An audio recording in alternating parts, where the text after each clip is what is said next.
함께 봉독할 하나님 말씀 마태복음 24장 32절로 44절까지 본문 말씀을 교독합니다. 무화과 나무의 비유를 배우라. 그 가지가 연하여지고 잎사귀를 내면 여름이 가까운 줄을 아나니 이와 같이 너희도 이 모든 일을 보거든 인자가 가까이 곧 문 앞에 이른 줄 알라. 내가 진실로 너에게 말하노니 이 세대가 지나가기 전에 이 일이 다 이루리라. 천지는 없어지겠으나 내 말은 없어지지 아니하리라. 그러나 그날과 그때는 아무도 모르나니 하늘의 천사도 아들도 모르고 오직 아버지만 아시느니라. 노아의 때와 같이 인자의 임함도 그러하리라.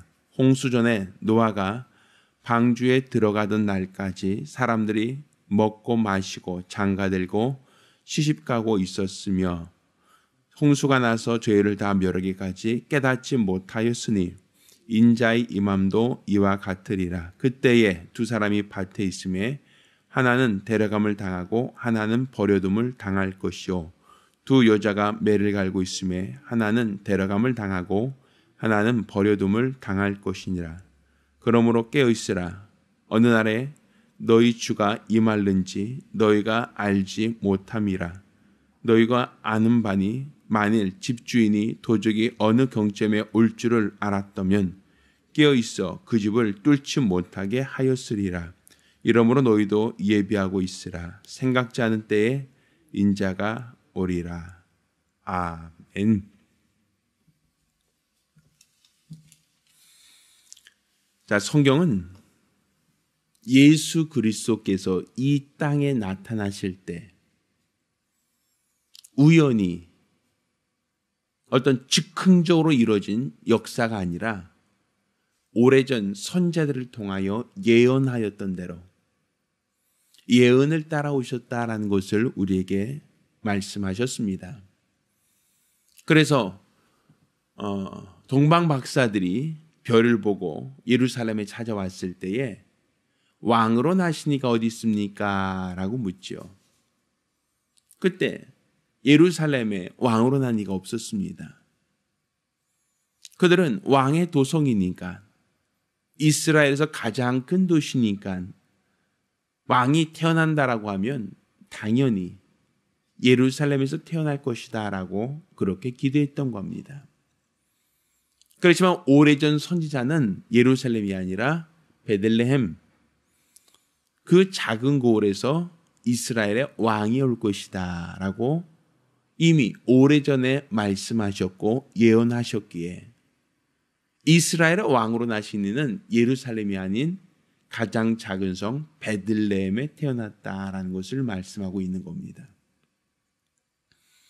그러니까 예수 그리스도께서 태어난 것만이 아니라 동정녀를 통하여 오신 것과 또 그가 애굽으로 내려갔다 올라오는 것과 나사렛에서 나사렛 사람이라 칭함을 받을 것, 또 그가 우리의 모든 질과 연약함을 친히 담당하실 것, 이 모든 것들이 그냥 우연히 이루어진 이야기들이 아니라 오래전 선지자들을 통하여 예언하고 하나님의 뜻을 알리신 바 된 대로 하나님께서는 그 아들을 예언을 따라 보내셨고 또 예수는 예언을 성취하시는 분으로서 오셨다라는 것을 우리에게 말씀하셨습니다.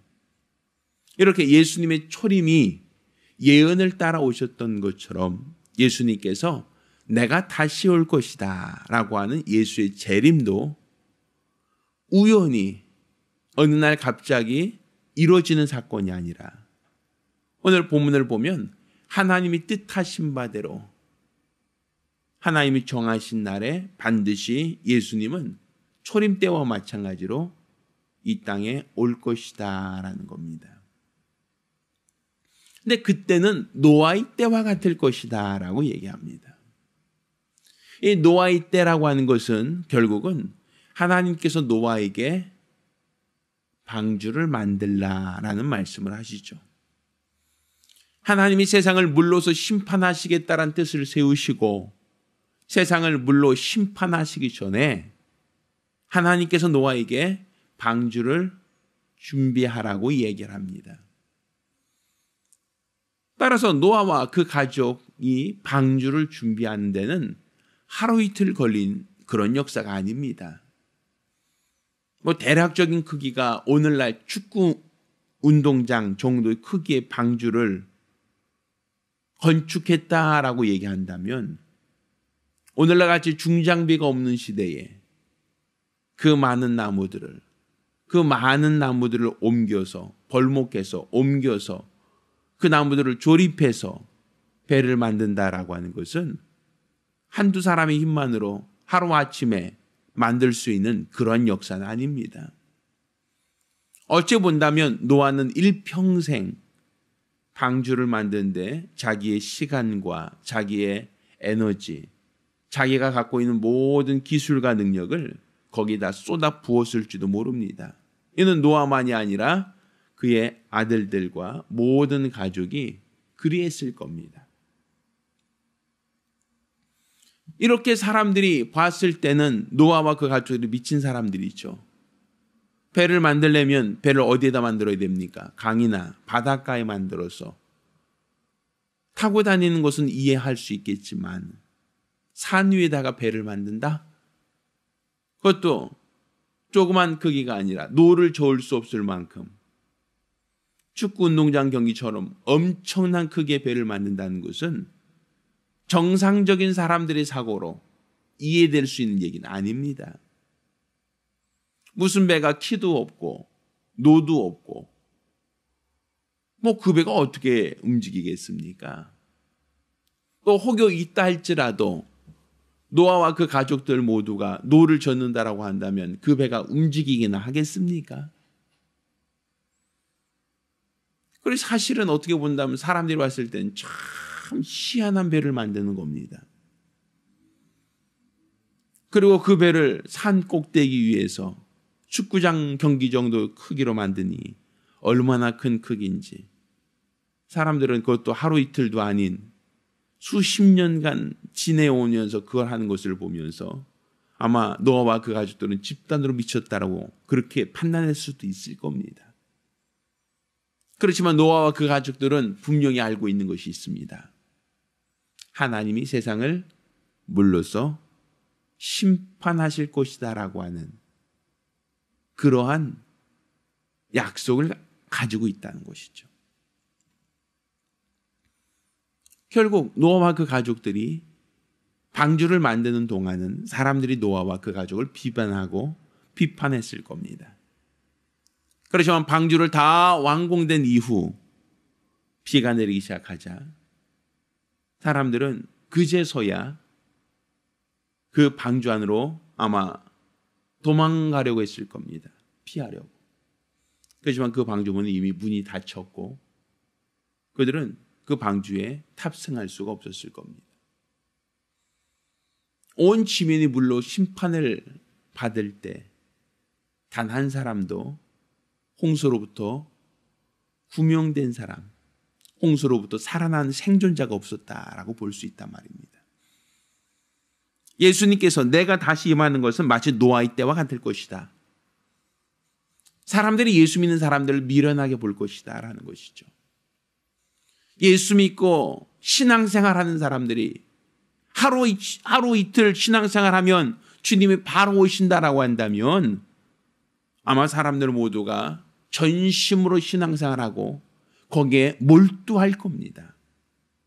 그런데 하루가 지나고 이틀이 지나고 한 달이 지나고 두 달이 지나며 1년, 2년, 아니 10년, 20년 지금까지 수백 년, 수천 년이 지나기까지 아직까지도 주님의 재림이 이루어지지 않고 있다 보니까 사람들은 아유 그런 게 어디 있어 라고 판단할 겁니다. 주님의 재림이 있다는 것 자체를 사람들이 이제 무시하기 시작하고 망각하고 그것은 사람들이 꾸미는 이야기인 것처럼 그러다 보니까 주의 재림이 없다라고 할 때에 주의 재림을 기다리며 방주를 짓듯 신앙생활하고 있는 우리 성도들은 그들의 눈으로 볼 때는 어리석고 미련하고 무지해 보일 겁니다. 그렇지만 우리들의 신앙이 세상 사람들의 눈에는 무지해 보이고 미련해 보인다 할지라도 주님이 정하신 때에 주의 재림이 반드시 있을 것이다라는 것. 그때는 그들이 후회하고 그들이 돌이켜서 우리를 살려달라고 애걸한다 할지라도 그때는 이미 문이 닫혀버린 이유가 될 것이라는 얘기입니다. 따라서 오늘 우리가 신앙생활하는 것이 세상 사람들의 눈으로, 세상 사람들의 가치관으로 봤을 때는 미련하고 어리석은 것처럼 보인다 할지라도 우리는 이와 같은 믿음을 갖고 이와 같은 신앙을 갖고 있는 것은 주님은 반드시 오신다라는 이 믿음이 있기 때문입니다. 우리 주 예수께서 다시 오신다는 이 소망이 있는 사람만이 방주를 건축하듯 우리의 믿음을 건축할 수 있는 겁니다. 따라서 저와 여러분 모두가 주님 오실 그날까지 변치 않은 신앙으로 믿음을 건축하기를 예수 이름으로 축원합니다. 어떠한 사람들의 조롱과 야유와 회방과 또 그들이 모리에가 있다 할지라도 사람들의 시선에 어떤 개의치하기보다는 나 스스로가 주의 오심을 사모하고 주의 말씀이 반드시 응하여질 거라고 하는 이 확실한 믿음을 가지고 우리에게 주어진 이 시간들을 넉넉히 이겨내기를 예수 이름으로 축원합니다. 우리가 기도하실 때 주여 나로 주님 오실 그날 그때에 기쁨으로 주님을 맞이할 수 있도록 도와주시옵소서. 세상 사람들이 나를 조롱하고 미련하다 무지하다 내가 갖고 있는 신앙에 대해서 사람들이 손가락질한다 할지라도 우리는 타협하지 않는 믿음 견고한 신앙으로 주님의 오심을 사모하고 기다리는 거룩한 성도가 될 수 있게 해달라고 간절히 사모하며 한 목소리로 기도합니다.